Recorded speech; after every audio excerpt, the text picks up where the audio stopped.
Saudara, sempat dibongkar karena tak mirip, patung Bung Karno di Kabupaten Banyuasin kini selesai dibangun ulang. Warga mengaku masih kecewa karena patung Bung Karno tetap tak mirip dengan aslinya.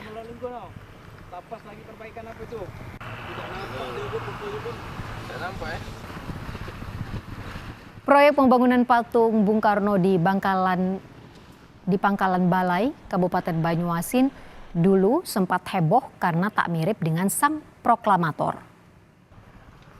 Patung itu kemudian dibongkar dan kini selesai dibangun ulang. Patung Bung Karno berdiri dengan sikap hormat, mengenakan jas dan memegang tongkat komando. Sejumlah warga yang melintas dan melihat dari dekat rupanya mengaku kecewa.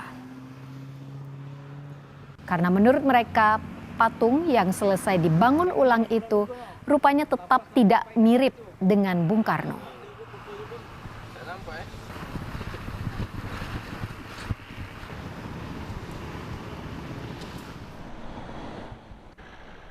Tidak mirip dengan yang seperti Bung Karno kan? Badannya? Mukanya tidak mirip, badannya juga agak kurang mirip. Sangat tidak mirip, dibongkar dan dibikin sedetail mungkin. Kalau memang mau dibikin patung Soekarno harus dimiripkan. Carilah pematung-pematung yang handal.